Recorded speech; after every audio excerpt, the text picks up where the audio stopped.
Use my MGS5 hand to say hi to everybody. Hello, world. Hi. I think it's kind of... For some reason, I always pictured it bigger. Yeah, the unfortunate part is I think Europe gets a full-size one, but we get this half-size, which is kind of funny, where it's like, da da da, aw. It's so tiny. Oh, man.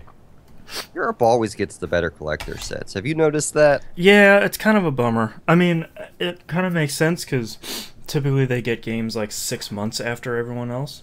Atlas. Gosh, Atlas is really bad with Europe. They're like... I feel like they've done a year or two after, like at times. And SMT4 just came out, what was it, 6 months ago? 3 months ago? Isn't it because they don't have like an established like publishing location there, whatever? Yeah, that's what they keep saying, but I'm surprised they haven't really founded one. It seems like such a big market for them. But I don't know. Business.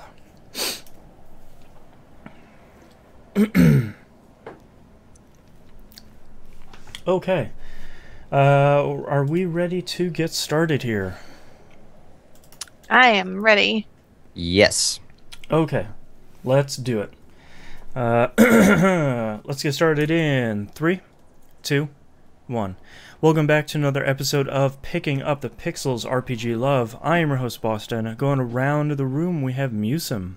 Hi. And we have Mina. Hello. Musim was just kind enough to remind me that this is episode 50 of this show. We have been doing this for 4 years and 2 months, which Oh my gosh. is longer than I really thought we would be doing it. And then whatever we did on the carousel, which was a couple months, couple weeks, I don't remember. It was a while. Yeah, I don't know. Yeah, so thanks for riding along with us. This has gone far longer than I really thought it would. So, but all of your listens and everyone writing in has always been very appreciated. If it sounds like I'm not really here, I'm not. I have a horrible sinus infection, so I will probably be floating in and out of this episode. So apologies in advance. With all that out of the way, let's get started. Musim, what have you been playing in this last month? Okay, I played a good selection of things for once, but I'll go ahead and get the Warframe out of the way. I finally got the new random quest to drop for me. Nice. Now that it's dropped, like I really kind of like the quest progression because one, it's a random event in the mission where you randomly see this creature you've never seen before, and you have to scan it, and then when you get out, the Lotus, who is normally your I never know what to call him. Your little Metal Gear radio contact person that guides you through the mission. Oh, like your codec guy? Yeah. Your commander, your Campbell? Yeah, your person who tells you what you already need to, like, what to do on the mission, even though you already know usually what you need to know. Yeah. I'm sure Metal Gear's much better at that. You're Peter Dinklage. Yes, that's a good comparison. Yeah. Peter Dinklage in a Metal Gear window. That would be... Boy, what a Metal Gear game that would be. So, either way, the thing that I really like that they do in this is, like, I mean, all the missions in Warframe, I guess, have context if you go to the codex and read the paragraphs or something. But this one actually gives it kind of an active context as you go. Like, after the first mission, the Lotus just goes, oh, crap, I got to go do something. You get out of there and hide. And disappears. And then this other guy contacts you, who is the, I guess, the clan affiliation for the PvP in Warframe. And he starts sending you on missions, which is, like, that type of thing has never happened. Like, the closest it's gotten is there's this guy named Darvo who you've helped out a time or two, but... And Darvo's actually pretty funny when he does. But it's just kind of neat, because you're basically digging up dirt on, one, the Lotus, and two, these aliens you've never seen before.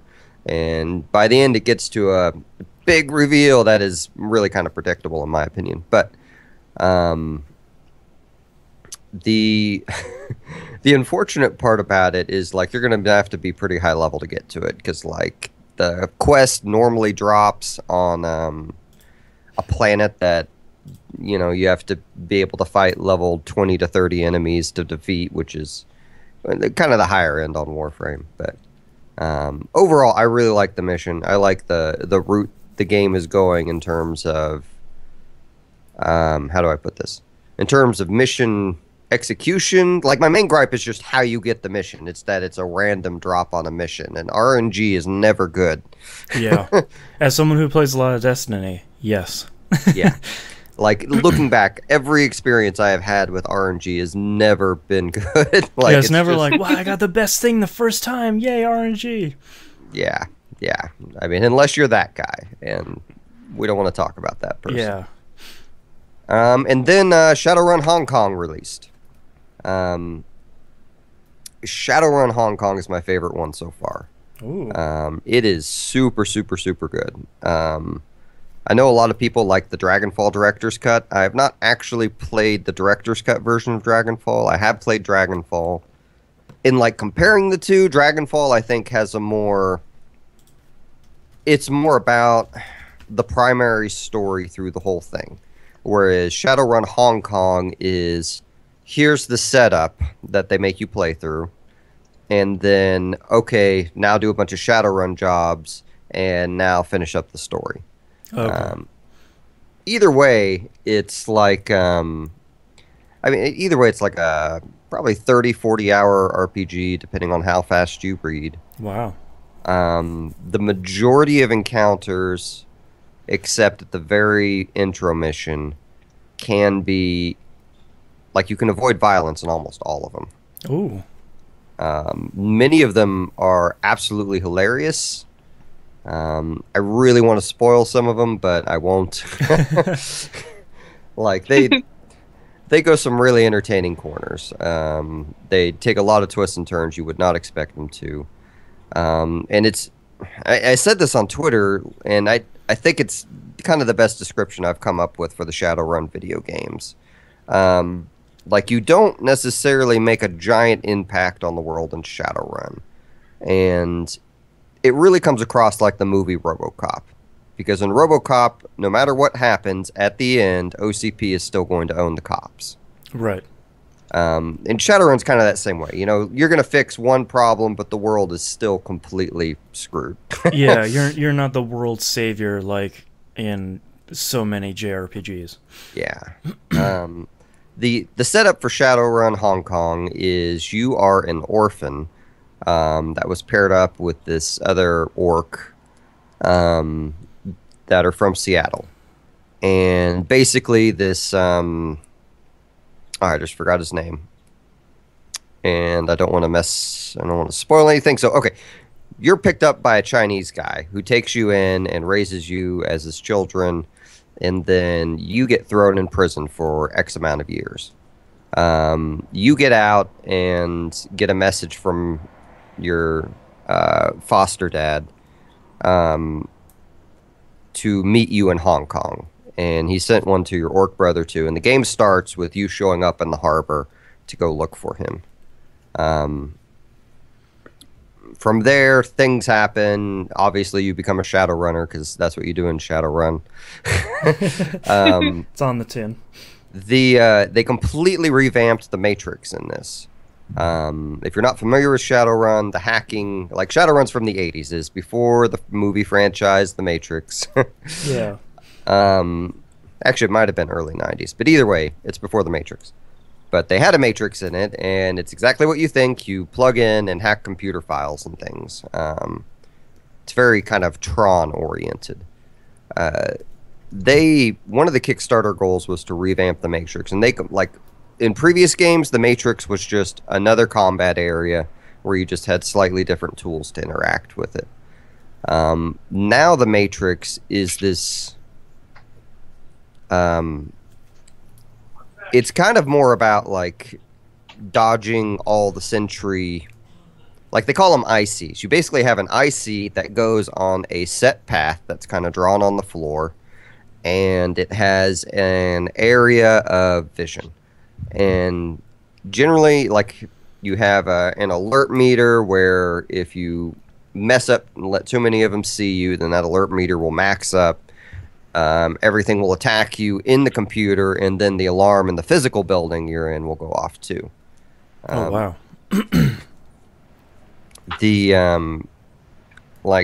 Like doing that in the previous game where it was just constant turn-based through turn-based was just a nightmare. And now that they've basically eliminated that portion from the Matrix play, except in some instances, it's just a million times better.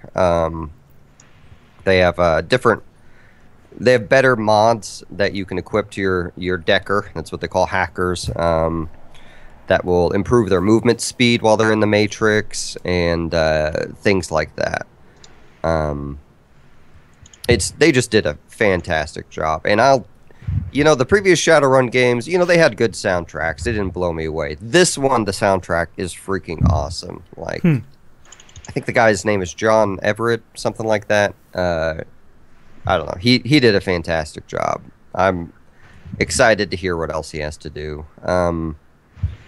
It's really good that they're taking time to improve the engine on the game, because they could just keep saying, well, it's the same Shadowrun it's always been, but now it's in Hong Kong and it plays exactly the same. It's nice to see that they're taking some of that Kickstarter money and they're taking a lot of time to kind of continue to improve the base game instead of just making them, quote unquote expansions.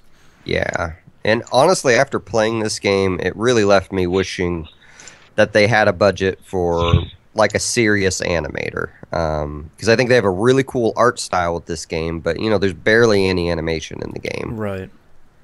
They did have an intro with kind of a I don't know, kind of the frames that zoom in on like a still image and then it changes images and then it has a guy talking over it kind of thing. Yeah. But I really dislike the voice actor they got for that scene. And it just has to be, due to money. Like, I think, like, Harebrained Schemes, when you compare them to other Kickstarter companies, they probably fall closer to the Divinity guys in that they were already making this game. They are trying to get away from asking money to a degree to be able to do what they want to. But unfortunately, that also means they're maybe not asking for as big a budget to put as many bells and whistles on it. But Right. I don't know. I'm really excited for this. It's actually going to make playing Dragonfall and Shadowrun Returns a lot more difficult because the Matrix is so bad in those games. They didn't go and backport any of that stuff? Not that I'm aware. Okay. Probably because it's so radically different that it probably wouldn't be like, well, we're just gonna rip this code out here and pop this new code. It's kind of a whole new system. Oh no, yeah, no, they'd have to redesign their Matrix levels. Yeah. Like, there's absolutely no getting around that. Yeah. The characters in this one I'm finding to be a lot more memorable too. Like, the characters from the first game I barely remember. Like, the ones I remember are, like... And this is something I didn't realize about the first game because I wasn't intimately familiar with Shadowrun. But there's a lot of wink-wink, nudge-nudge to Shadowrun fans in the first game. Oh, okay. But they severely mess it up at the same time. Like one of the characters you get at some point in your party is supposed to be like I guess the way... I was talking to my brother about this, so this is... I don't know. He's generally well researched on tabletop RPGs, but in the paper and pencil version, evidently, dragons don't have stats. It's if a player attacks a dragon, then you're just supposed to kill them because they were stupid. Okay. And they have this NPC character who evidently even dragons are afraid of, and he's been alive for thousands of years, and he's a mage. Mm-hmm. And he joins your game near the end of Shadowrun Returns, and he is so easy to kill, and he is just a huge hindrance to have in your party. Like, it makes no sense. Right. But that's just kind of an example of things I've figured out that maybe weren't as good as they could have been in Shadowrun Returns. But, like, Dragonfall in Hong Kong, I don't think anyone can go wrong with. I think you will... I think turn-based RPG fans of...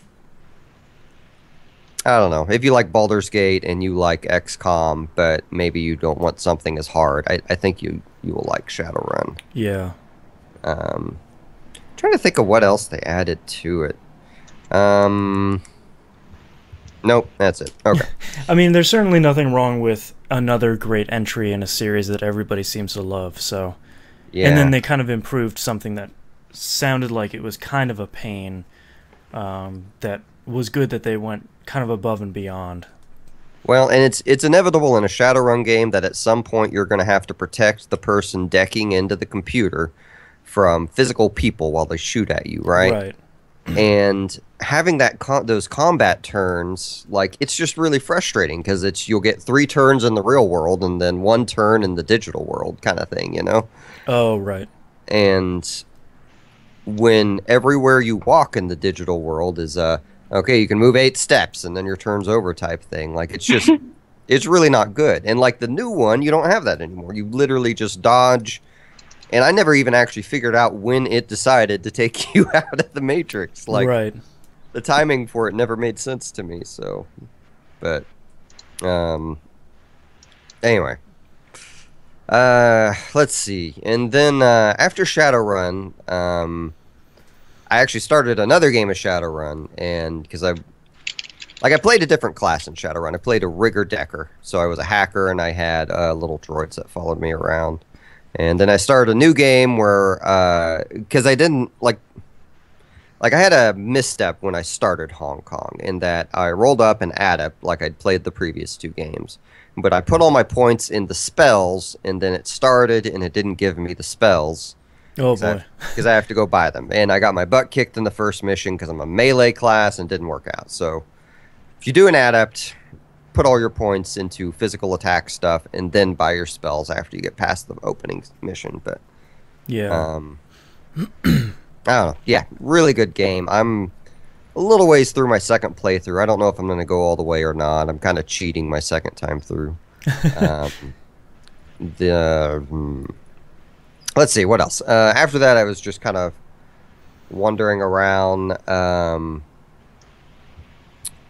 my game library looking for something. So Bethesda did this thing where they sold me 5 games I already owned for $20 on GOG.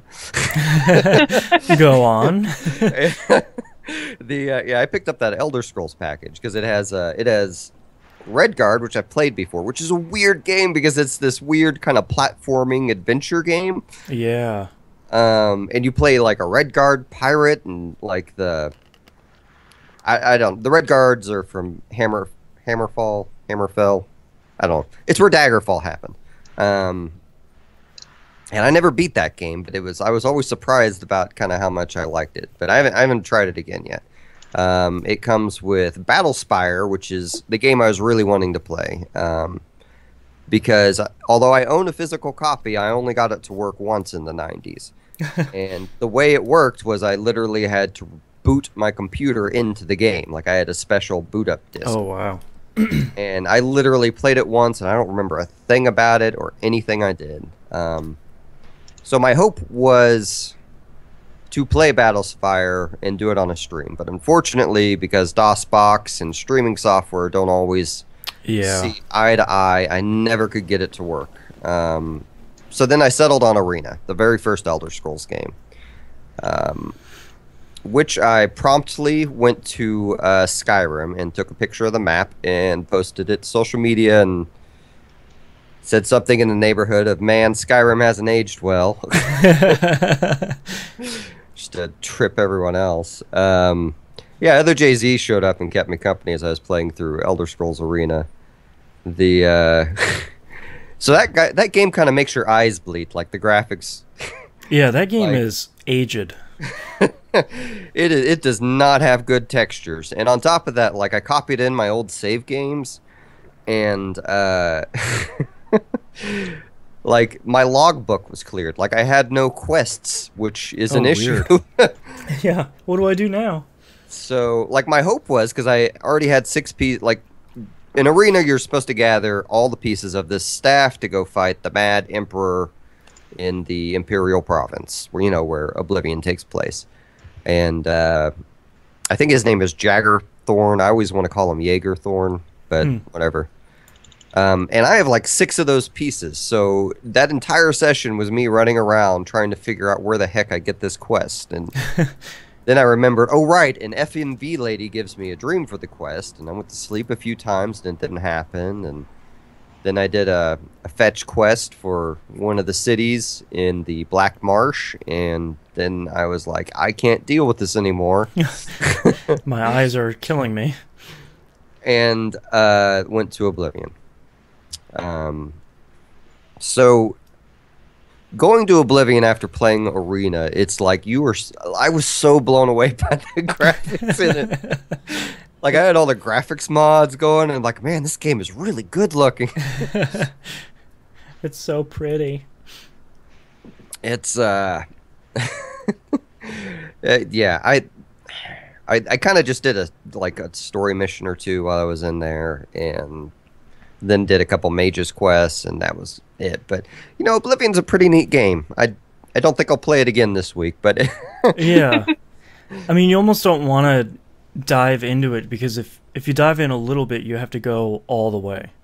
Yeah, and I'm not 100% sure what I was doing with this character or when or where I'm going, and it looks like I'd already finished the Thieves Guild quest since I have the Grey Fox's mask, which is like I can't remember if they had it in Skyrim, but in Oblivion you had a notoriety stat where if you do bad thing, or maybe it was just famous and infamous, and your infamous stat was how many people have seen you kill people or rob or whatever. Right.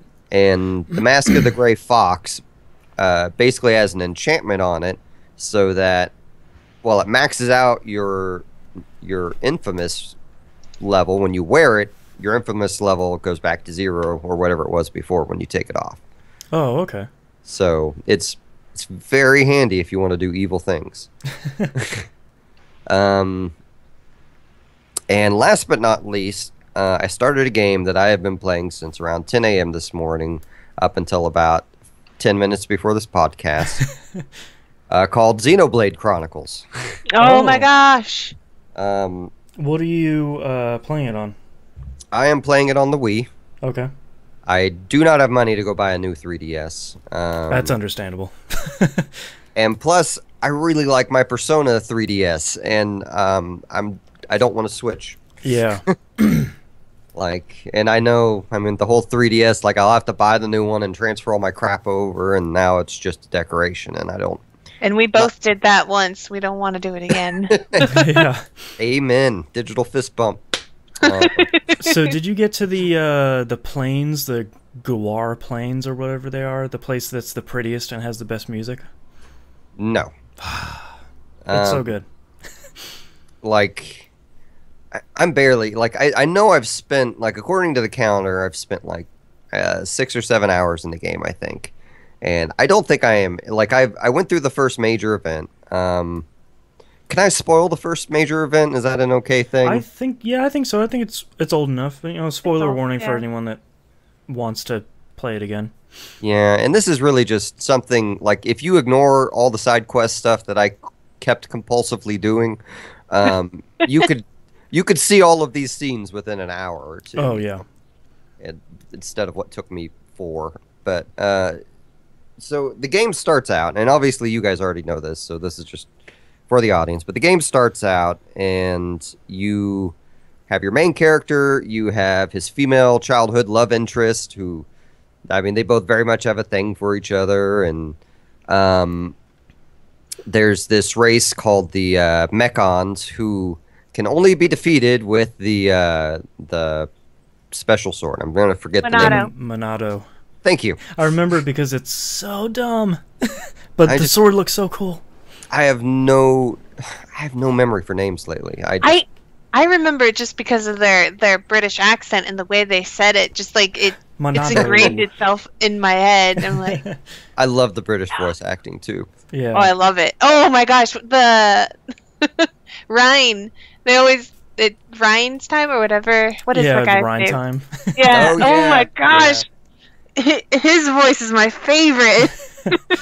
He is the pun master. Yes. Rhine Time.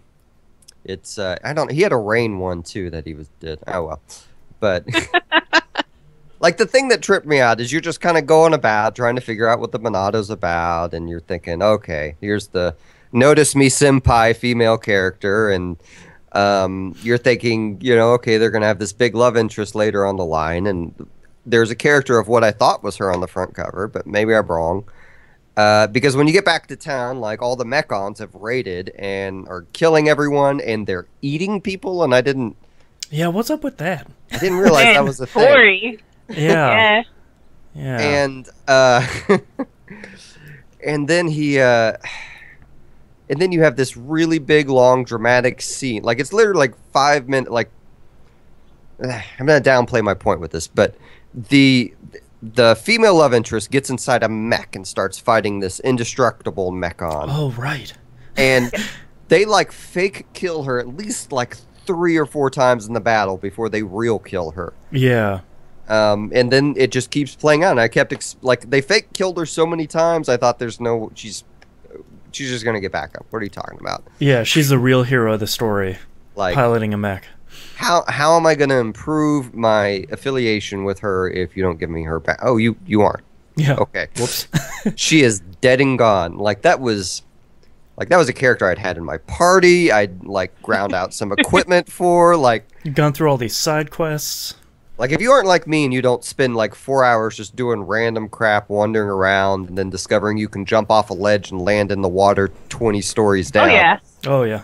Oh yeah. I am like you, Musa. Don't worry, I was like you too. I must have spent a good 20 hours in the game just in that first area, rolling around. Mm-hmm. Yeah, and I don't like. And I told myself before I started this game, I'm like, we are not going to do all the side quests. We don't need to.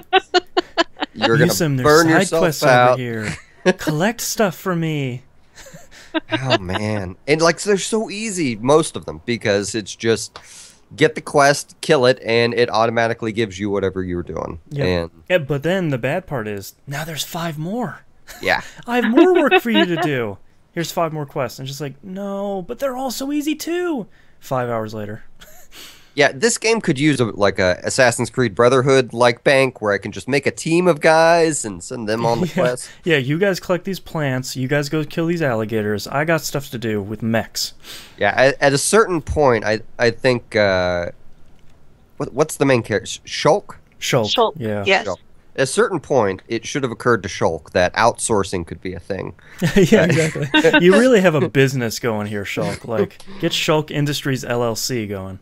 Like, just be like, look, I'll provide the missions. I'll go and find them out and get the clients, and we'll split 50-50, and you guys... Yeah. And then you can... And then that's how they bring the Turks into a Monolith game from Final Fantasy. Yeah, exactly. It all works out. Anyway, yeah, I really like that game. The only complaint. Well, I guess I do have a couple complaints. One, I wish it was on a system that that had a really high resolution, because it's like, I know they have the drawing distance cuts in it, and it's just it's not ruining any of my gameplay. It would be really nice to zoom out and see all these things running around, you know. Yeah, that was always my issue. Was it's so pretty, and they somehow managed to squeeze every last ounce of power out of the Wii, but it's still just on the Wii. Like there's the plains I was talking about before. It's this huge, sprawling, monstrous area, but it's still just on the Wii. Like it's kind of, I think it's 720p, but it doesn't always look that way.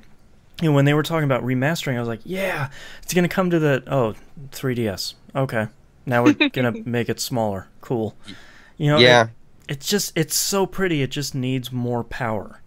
Yeah, I completely get all the reasons you previously listed for not really seeking to play it on the new 3DS, Boston, just because that is not a game you want on a small screen. That is a game you want a large screen where you can zoom out to where your guy is like a couple inches big. Yep. And have your menus kind of small and on the sides. I always meant to try it on Dolphin, because I do have a disc version. I always meant to try it on there and see, when you feed it into an emulator, how much better can you make that game look? When you take something like Final Fantasy XII and you get it in 1080p with actual 1080p, or at least 1080p looking textures, it looks fantastic, and I'm wondering what that would do for a game that's as beautiful as Xenoblade. That's a really good point. And you know what? That actually, like, UpRes actually works really well for Xenogears too. So. Oh, really? I mean, granted, you can't. Those anime scenes are going to be what they are forever. But like the overworld map stuff, I used to really UpRes the hell out of everything, and it looked great. Sonoma in chat says it looks pretty damn awesome on the emulator. There we go. So, 2 thumbs up for Dolphin. Well, okay, man. You see, and now that's messed up because my mind's already gone. Man, I can get the Steam Link going and then send it to my TV, right? And then download an emulator mod for the Steam Link, and I don't know. Yeah, but that's a great game. I will be playing that a lot this next month, and that is all I have been playing. One last piece of advice for you for Xenoblade. I think we've talked about it before, and you will probably ignore it the same way that I ignored it when I got it, is don't do all of the side quests. That's the reason I got burnt out of this game. Was about 50 hours in, I was probably 10 hours into the story. I was just like, oh, I have so much more of this game to go. I am not gonna do this anymore. And that was a shame. So, on that note, like, is there any kind of judgment you would advise on using when deciding whether to do a side quest or not? I don't know, because so many of them are exactly the same thing you were describing, where it's sort of like, at some point there's these creatures that live in this giant tree, and there's a fetch quest that has you go from the top to the bottom back to the top, and it takes you like just half an hour of walking through this area, and it was at that point where I'm sort of like, maybe I've done something wrong. Maybe I have made poor side quest choices when I am just, shuffling across this place time and time again. I think do the ones that sound cool, or the ones that maybe sound impactful for the area. Like, there's one side quest in the beginning area where these 2 military staff members are having a fight, and I think you can do quests to gain favor with one or the other. I would do some of that stuff, but otherwise, don't do the hide and seek stuff. Don't do the bring this package to the other area stuff, because I don't think that gets you that much. So the thing that I remember about this game was that it had, I think, just under 500 side quests. Mm-hmm. And yes. Yeah. And I remember the advice that someone said when they were like, how should I approach side quests? And the response was, just ignore all of them, and if you like the game enough, you come back for New Game Plus.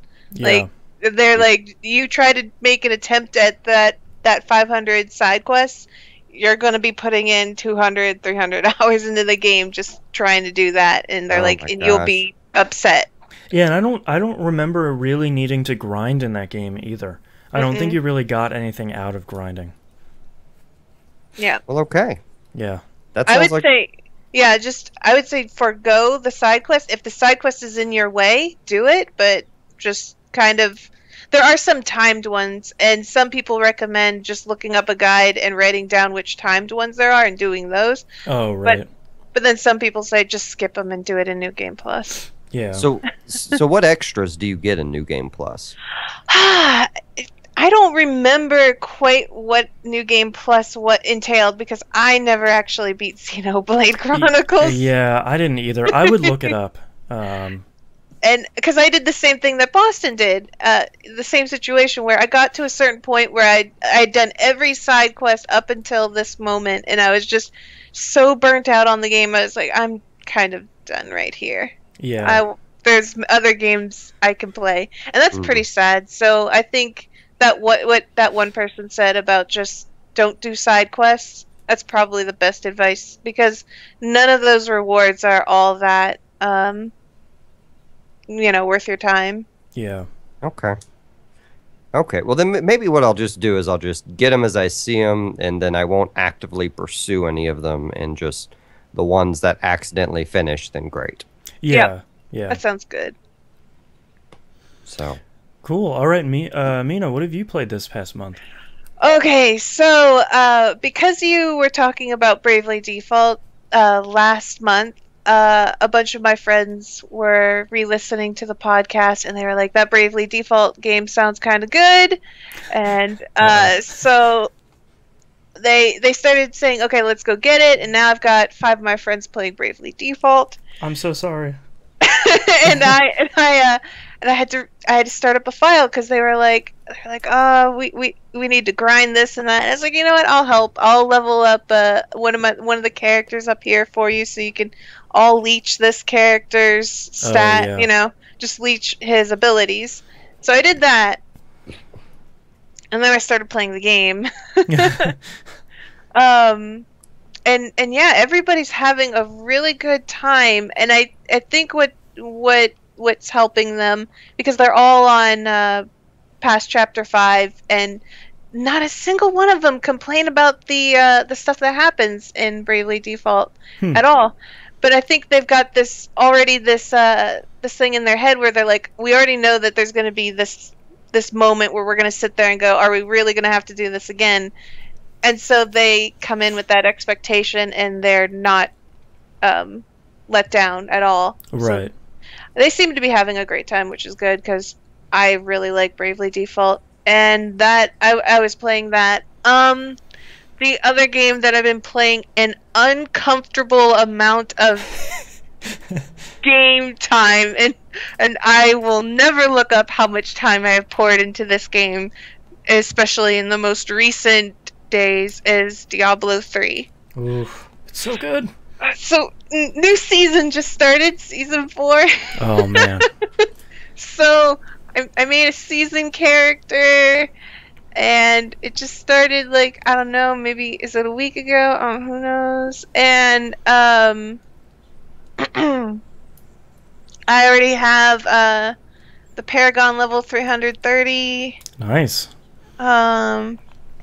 So, can I ask a quick question as someone who doesn't really play Diablo 3? Yeah. Mm-hmm. What are these seasons? Do you want to explain it, Boston? Sure. It's something they carried over from Diablo 2, I think, where basically every couple of months they start a new season, and a season runs for a set period of time, and you cannot carry over your characters from sort of main Diablo 3 into a season. So you start a new character over, and there are exclusive, what are the orange items called? Legendaries? Legendaries, yeah. They're exclusive legendaries per season, per class. So if you really like playing a Demon Hunter, there are going to be exclusive legendaries for Demon Hunters in that season. And there are a whole bunch of other different stuff too. But those legendaries won't transfer to the next season. They'll transfer out of the season once the season is done, and they'll be in the game proper. And so will your character. So if you level, like Mina now has a level 70 Paragon 330 character, that'll carry into proper Diablo 3 after the season is kind of done. And there are leaderboards, and there are all sorts of challenges specific to the season in it. So if you really like to compete in Diablo 3, or even if you just want to compete with your friends, it's a really... Everybody starts in the same level, everybody starts with the same stuff, and it's kind of, not really a race, but it's kind of a race up the leaderboards, if you choose to try and find the best stuff you can. Yeah.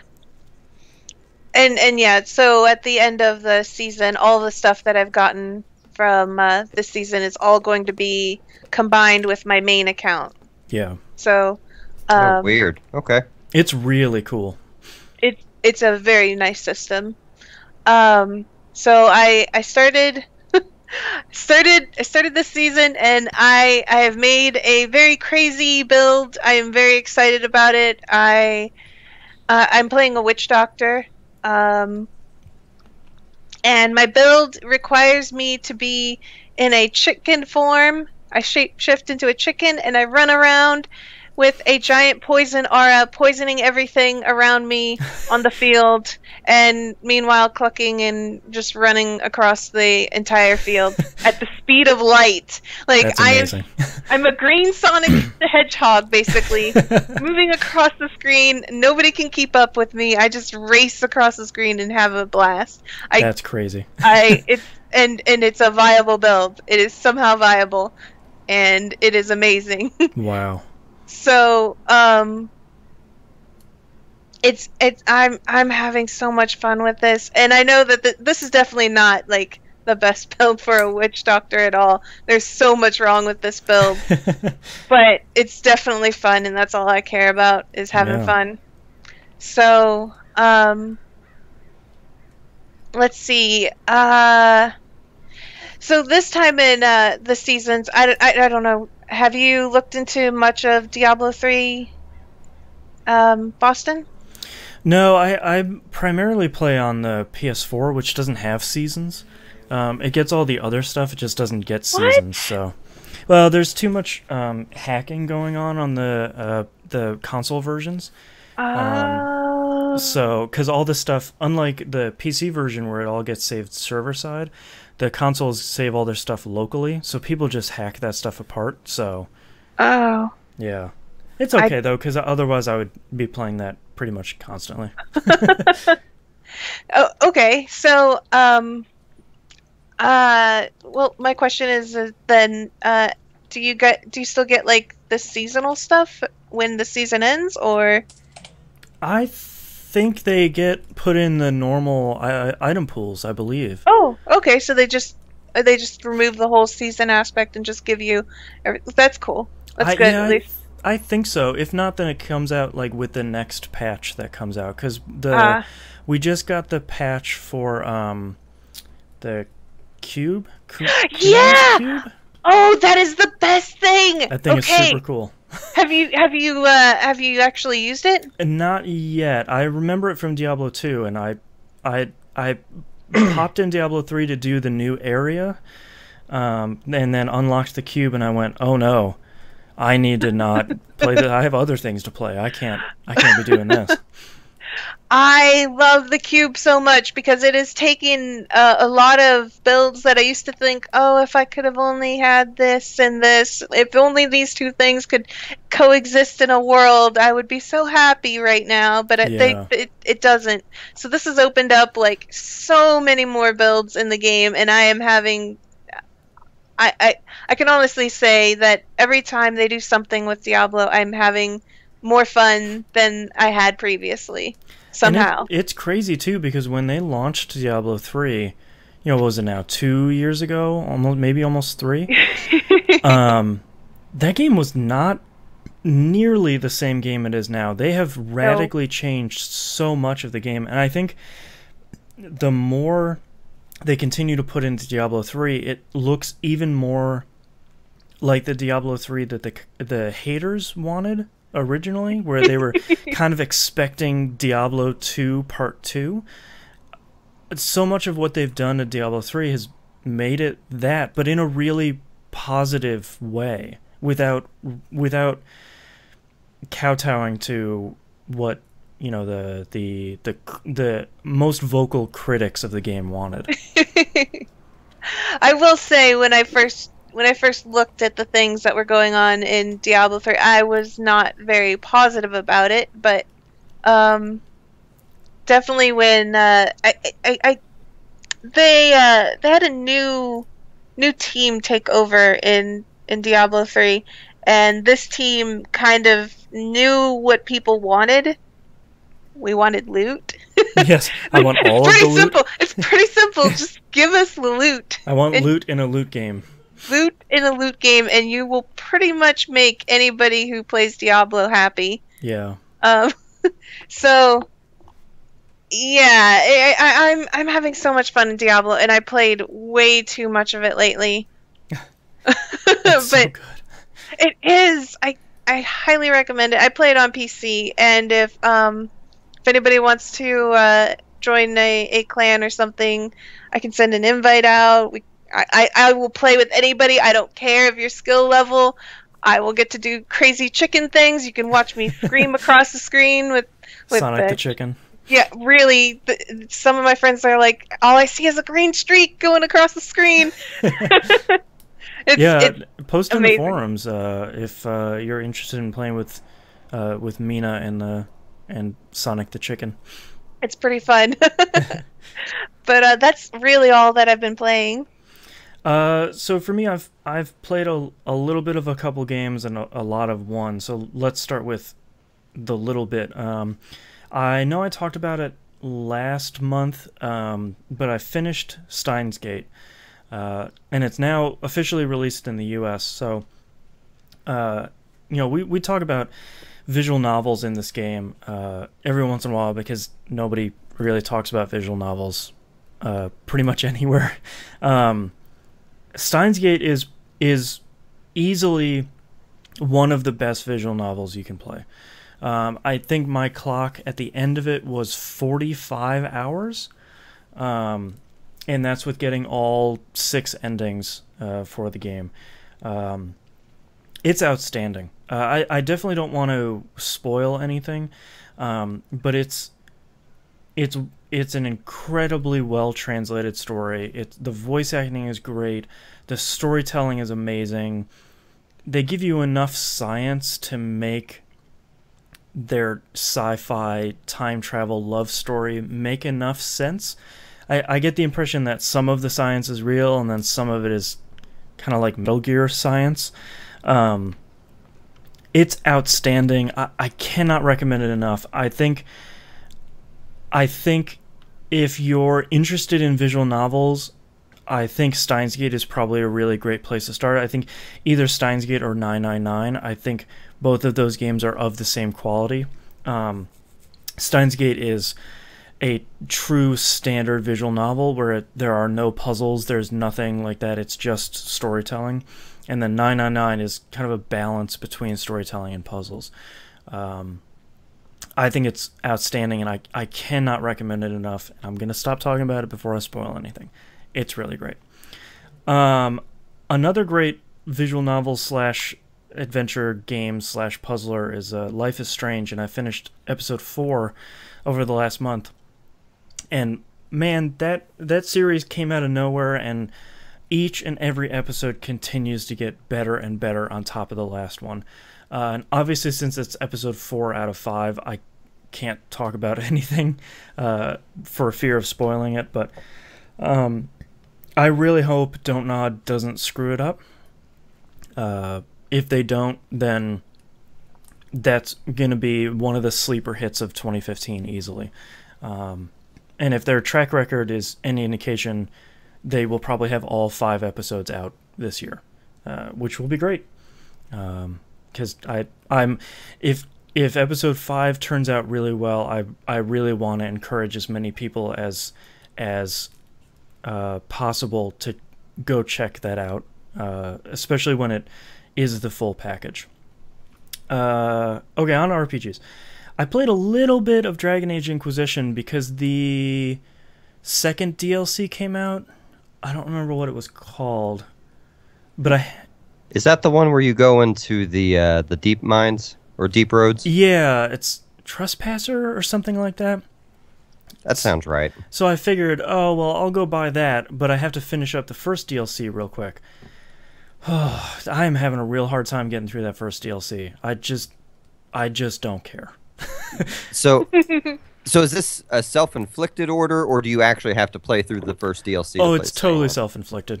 Okay, just making sure. Yeah, with both of the first 2 DLC packs, it's very much, hey, go to the war table. There's something new there, and then there's an item that is called the thing that the DLC is called. you pick that, I think it takes 0 influence or whatever, power points or whatever it was. It takes 0 of those and unlocked right away. And they're like, hey, do you want to go to this new place called the Jaws of Hakan? It's like, yeah, sure. That first one's not really great. I think it takes what... I liked Dragon Age Inquisition a lot, and it kind of just dumps you into this brand new area that is really big, but doesn't have a lot of stuff going on, and doesn't really present an interesting story. I was hoping just to get it done because the boss battle sounds cool, but I don't really know. And then they announced another DLC pack, which we'll talk about in news stories. So I am way behind on Dragon Age Inquisition DLC, which is surprising from a company that said, hey, we're not working on any DLC, and then puts out 3 of them very quickly. But the last game I played this month is I played a lot of Destiny. I have finally finished all of the Year 1 Moments of Triumph, so I'm going to get that really cool emblem. The new patch is coming out on Tuesday. Destiny is in a really good spot right now, and will hopefully be even better with the stuff that they're coming out with. Unfortunately, not a lot of new exciting stuff has been going on in Destiny. I'm just kind of trying to finish up all the Year 1 stuff and kind of squirrel away all my shiny baubles before Year 2 starts here pretty soon. Since The Taken King comes out in 2 weeks. So unfortunately not a lot of stuff to talk about there. And I thought I had more stuff to talk about this month for RPGs, but unfortunately I don't. And that's all I've been playing, so let's take a break. Good times. Almonds. Okay.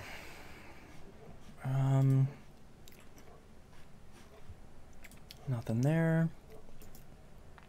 No tweets or emails. So, just going to be releases and news stories. This is going to be a very quick podcast. That's okay. Unusual for us. I just recruited Quiet in Metal Gear Solid 5, so I got to go back and figure out what's going on with her. Yeah, I really like. I own Metal Gear 1 through 4, and I have only played like an hour of the first one. Like, are you a Giant Bomb subscriber? I am. You should watch Metal Gear Scanlan. Is it pretty good? It's very good. I think what's really great about it is Dan has played all of them and is like a super Metal Gear nerd, and Drew knows virtually nothing about them. So you kind of get... Drew is kind of your surrogate for, hey, I've never played them, and you get to watch the true Metal Gear frustrations without having to play them yourself. And they go through everything all the way up until 5, including Peace Walker and Ground Zeroes. So it kind of gets you in a really good spot to pick up the Phantom Pain. Or just watch the Phantom Pain when they start playing it pretty soon. I may do that, but man, the Phantom Pain just looks amazing, and I am really good. I am curious about any open world game that comes out. Like, I'm just waiting for the right amount of positive words to be combined to grab it, and Metal Gear really sounds awesome to me. So. I didn't think that they would make an open world game that worked, but they did, and they made an open world game where you can still sneak. And you can still play it as stealthily as you would any other Metal Gear game. That sounds neat. It's so good. And you get to recruit a dog. And then take a dog out on missions with you, and he wears an eye patch. Yeah, the dog's... he wears an eye patch. Yep. It's so cool. I have to buy this game. I recruited him as a puppy, and he's still a puppy right now, and he comes say hi to me when I... Oh, and also you can build Mother Base and wander around on it. And it's huge. Boston, you found the right words. Yeah. Recruitable dog. With an eye patch. Yep. You had to have the eye patch part. And apparently you can bring him out on missions later. And have him come around with you on missions. He's still a puppy, so I don't know what he does yet. But speaking of dogs, yes. In case anyone is not aware, the second Persona 3 anime movies on Netflix right now. Ooh. Oh, I have to. I haven't seen any of those yet, and I think they're coming out with a fourth. Yeah, like the second one seems to start with their beach vacation in the game. Okay. Oh, nice. So, and it deals a lot with I forgot that character that you like so much, that in the red coat, Mina. Help. What's his name? The guy with the hat? Yeah. Junpei? No, not Junpei. Like I'm trying not to just outright say the spoiler about him The that would purple- readily identify Yeah, the him. purple-coated guy who's... Oh, okay. I don't remember his name. I thought he had a red coat. I know his name, but is it a secret? Am I not supposed to say it? No, no, we just can't remember the name. Shinji. Shinji, Yeah. yes. Shinjiro. Yeah. Okay, there we go. It deals with what appears to be most of Shinjiro's storyline. Oh, nice. I totally have been playing Persona Q. Oh, Yeah. nice. Dang. I've Well, been that's a- almost playing it. Next month. Next month. All right. Now we're done talking about adorable dogs and roping the whole chat in with us. Are you guys ready for the second segment here? Yep. Let's do it. All right, starting in 3, 2, 1. Let's talk about RPG releases for September 2015. But first, let's talk about some of them that happened very suddenly in August. Grandia 2 Anniversary Edition came out for PC. They used to be called Grandia 2 HD Remaster, and then they kind of didn't HDify it that much. Probably because it's very old. Fun factoid, though, if you have your VMU saves from your Dreamcast, you can put them in the save load file folder for this game, and they will work. Oh, wow. That's crazy talk. Also, if you have them on an emulator, those will also work. That's some crazy black magic they did to make that work, and I applaud them. As I mentioned before, Steins Gate for the PS3 and the PS Vita is out now. Go buy it. It's great. Either I played it on the Vita, and my wife is going to play it on the PS3, so no matter how you play it, it's going to be good. Evoland 2, A Slight Case of Space-Time Continuum Disorder, is out now on PC. I didn't think they would make a second Evoland, but they made one, and that title is amazing. So kudos to them. And a strange release here, Space Hulk, is out now on the Vita. That is a strange place for an older game to come out, but for a turn-based isometric game, that seems like a pretty good platform for it. I did not know that was a turn-based isometric game. Yes. I played it. I bought it on Steam, and I was just like, this seems interesting, and I fired it up, and I was like, oh, okay, this is kind of an SRPG. Interesting. And then I never got back to it. Not because it's bad, but saving me for myself. Destiny: The Taken King comes out on PS3, PS4, 360, and Xbox One on the 15th. I am very excited. Magnatech from chat says they've just released an update that allows 4K resolutions and 60 frames per second battle scenes for Grandia 2, so that's incredible. So even more reason to go get that. Also, Grandia 2 is really good. I remember liking that on Dreamcast a lot. And the most important release of 2015, Persona 4 Dancing All Night, comes out on the Vita on the 29th. Woo! Yeah. I am unreasonably excited for that, especially since I found out that has a very serious story mode, just like the Persona 4 fighting games do. So I'm excited. I ordered this stupid special edition that comes with everything I really don't need for my PS Vita, but... Me too. I can't help myself with Atlas Collector's Editions. I'm too weak. It's funny because, like, first they give you, like, a plastic shell for your Vita, then they give you a case like, with another Persona game, and now they're giving you, like, what, a bag or something to put the case in? Like, yeah, some sort of duffel bag for it. I don't know. Like, my Vita is slowly going to be encapsulated by, like, 10 different things. 10 different Atlas shells. Yeah. All right, let's move on to news stories. Square Enix has finally patched Final Fantasy X and X-2 HD Remaster for the PS4. Had two really weird problems. One of them was their random number generator was fixed, so it was a fixed number generator, which made things very odd for random battles that sometimes you couldn't win. So that has been patched. The other bug was background music would restart after each random battle, which was insanity-inducing.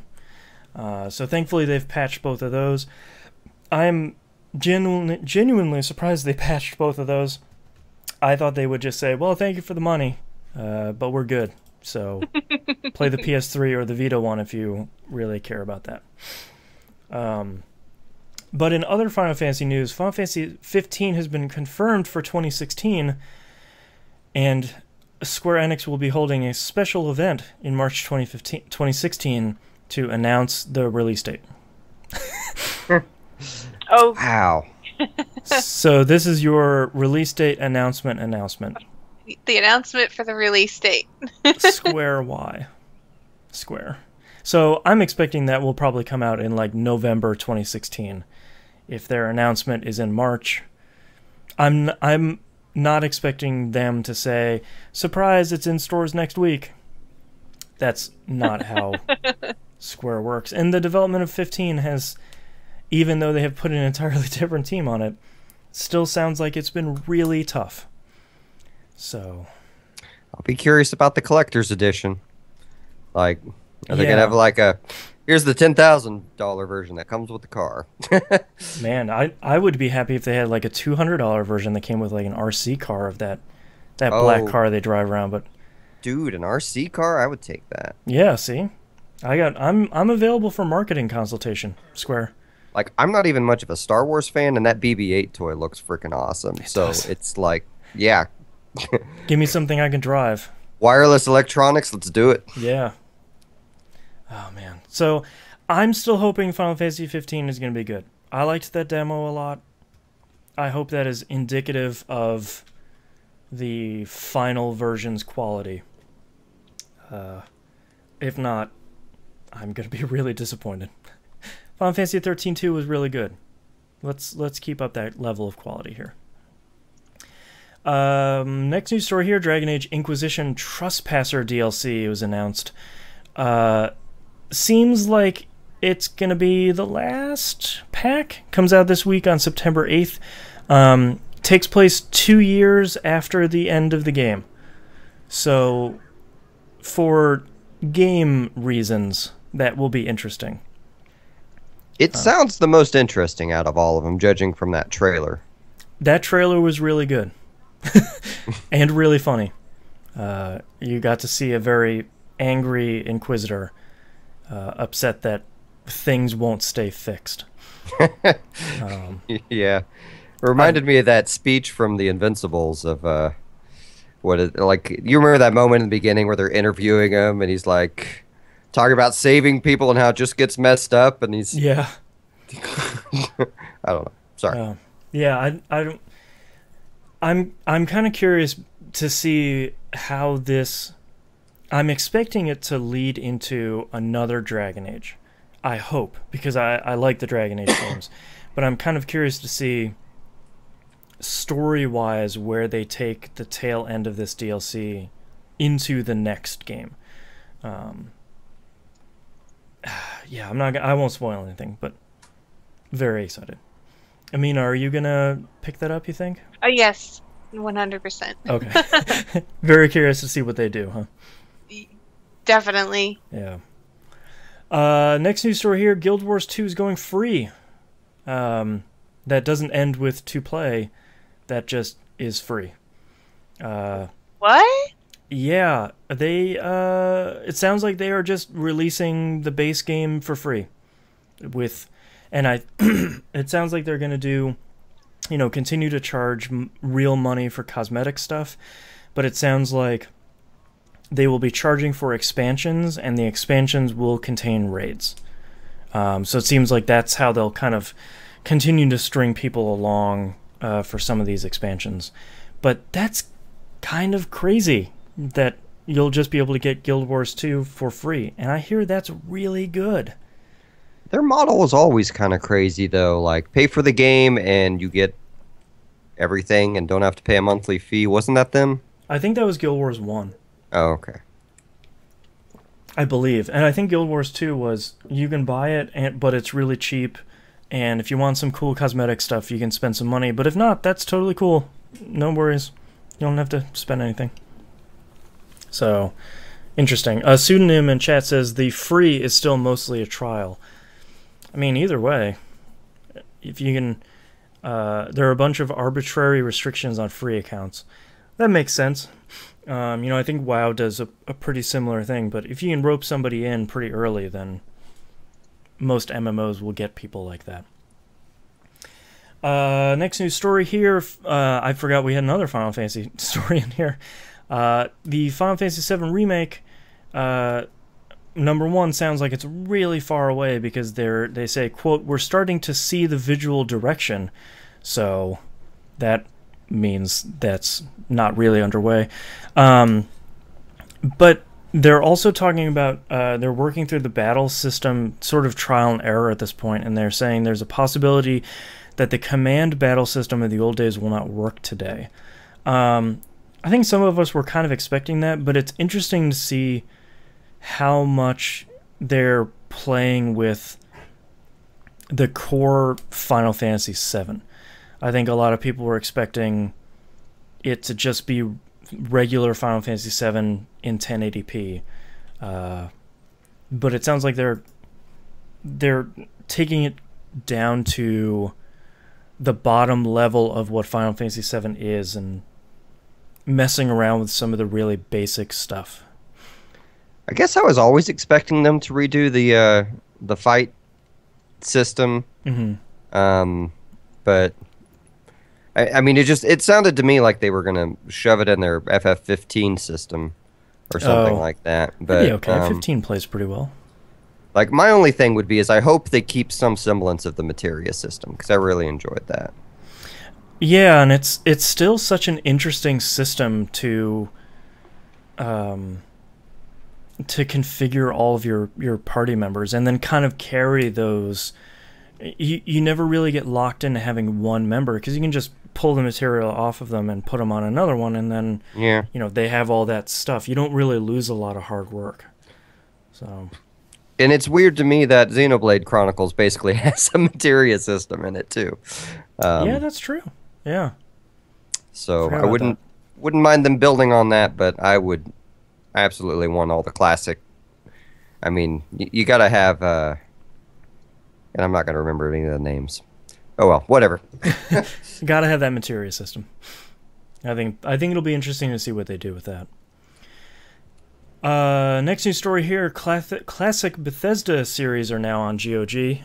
Musum talked about this a little bit earlier. They have the Elder Scrolls bundle that he was talking about.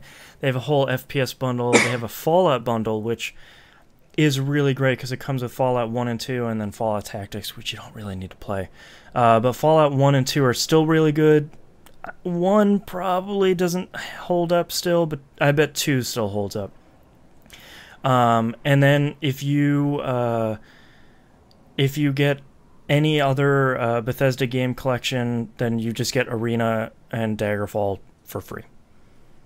So that's really cool that they're doing that. But at the same time, those games are already free on Bethesda's website. The difference being you don't get a pre-configured DOS box with it. Right. Yeah, and if you're going to buy any of these other ones, then you just kind of get to the first 2 Elder Scrolls games for free. So that's a pretty good deal. I don't know that you get all the manuals either free on their website, but anyway, just FYI. Yeah, GOG always has that cool additional stuff like manuals and soundtracks and all that stuff. And with how rare Redguard and Battlespire were, if you're going to be getting those for those rare games, you'll get the first 3 Elder Scrolls games as that whole package. So that's a pretty good deal. Next news story: XCOM 2 has been delayed to February 2016. That's kind of a bummer, but I think with how much they're doing with that game, taking a little bit more time to keep that thing in the oven probably isn't a bad idea. So, and moving it out of the already incredibly busy November time period would probably help that game out a little bit. Next news story here is one that Musim just added here. Looks like Joe Madeira? Joe Mad, and his team that made a lot of made the first two Darksiders games. Looks like they're starting another game, which is titled Battle Chasers. Battle Chasers Night War, which is kind of a weird title, but man, does this game look cool. Basically, looks like they're kind of making a heavily animated Final Fantasy Tactics, but kind of keeping to the Final Fantasy Tactics plus sort of party on one side, enemies on the other. Yeah, like somewhere in this article, they state somewhere in the neighborhood of, yeah, we want to make basically an SNES JRPG for modern times kind of thing. I guess Battle Chasers was a comic in the 90s. I'm not familiar with them. Oh, I never heard of that. Interesting. It has some guy that looks like Guts from Berserk in it. It has a little elf with giant gloves and a giant golem, but it's supposed to be... I mean, it's. I don't know if it's turn-based or if it's going to be the Final Fantasy active. I forgot what it's called. ATB. Already. Yeah. Yeah. It looks like it's kind of a mush between all of them. Maybe because they haven't really finished a lot of the work, but like, I mean, oh, go ahead. I was just gonna say, my understanding of it is that Joe Mad and a couple others after. Was it Virgil? Is that the company that did Darksiders? Yes, it's one of the V companies. And I think wasn't it they went under and then someone bought the Darksiders property? Is that how it went? Yeah, someone owns it now after THQ went under. Yeah. So basically these guys were just like, well, we could talk to them and do something, but we'd rather just do our own thing. So they kind of pooled their resources and have been working to get kind of a playable demo that looks pretty good to show on their Kickstarter. And their intention is to launch sometime this fall. They're just kind of rushing like mad to get a really good Kickstarter video and gameplay thing going. Yeah, and the stuff they have already looks great. I mean, it kind of looks like some of the stuff that Blizzard has been doing recently. It's that kind of chunky, cartoony stuff. It looks really great. I know we talk a lot about Kickstarters on the show, but that's one that I think is really interesting because it's a team that is really looking to do something interesting, and it's something that probably needs some help on Kickstarter. So, yeah, and this is how a lot of RPGs will get funded, is Kickstarter. So, well, and it's becoming a little popular now too to announce these things ahead of time. In my opinion, this is one of those Kickstarters that it looks good. I think they're actually going to need the money to finish the Kickstarter. I don't know how. I don't know the people in the staff very well, so yeah. My advice would be gamble $20 on whatever the digital copy is. Yeah, that's probably what I'll be doing. Yeah. As long as they don't have a really super cool physical collector's thing, which I'm always a sucker for. Well, and for me, I'm just not as familiar with the guys. Like, for me to get like the physical stuff on a Kickstarter tier, like, one, I have to not be in the dire financial straits I'm in right now. Right. But like, two, that has to be a working staff that I'm familiar with, that I know will 100% deliver their, like, that they'll actually release their product at some point. Yeah.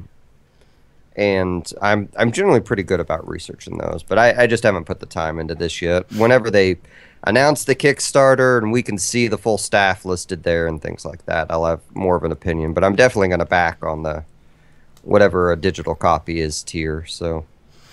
And on the other side of the coin here, Divinity Original Sin 2 has the Kickstarter has launched here. Asked for $500,000, almost immediately met that goal. Seems like the biggest thing that they're doing is now cooperative/competitive multiplayer, which sounds pretty interesting. You can have 4 people playing together, where if you're cooperative, it sounds like you're all 4 people are in the same party, which is something that I think all three of us on the show have continually asked for. They say during competitive questing, you'll pursue different plot lines from other players, often because your personal motivations are in conflict with those of the party. That sounds really interesting. It's kind of interesting to see them come back to Kickstarter after the first one being so popular, and hopefully this proves to be another successful feather in their cap, because everybody seemed to really like Original Sin, especially the other two people on the show with me.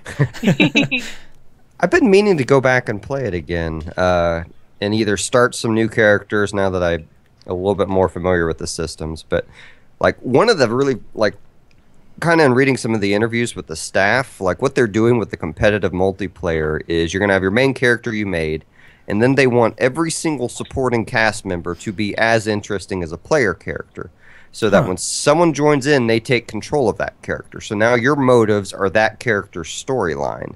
Oh, interesting. Well, that sounds really ambitious. Yeah, it's super, super ambitious sounding. One of the cool things about this Kickstarter is they're already making the game. The game was going to come out. This is literally to add a bunch of stuff they wanted to add, to hire some more people, to basically, the way they put it is they have to have one full-time writer for every player character in the game. Jeez. For the amount of content they're doing. Just because of that interesting multiplayer concept. But they, I don't know. It sounds really cool. And the fact is like, I got in pretty early, so I got the $25 tier to get a digital copy. Now I think you have to do, $26. Okay, whatever. Really? This is dumb. Why did they do that? Weird. But the, like when the original Divinity Original Sin 1 came out, it was $40 brand new at the store.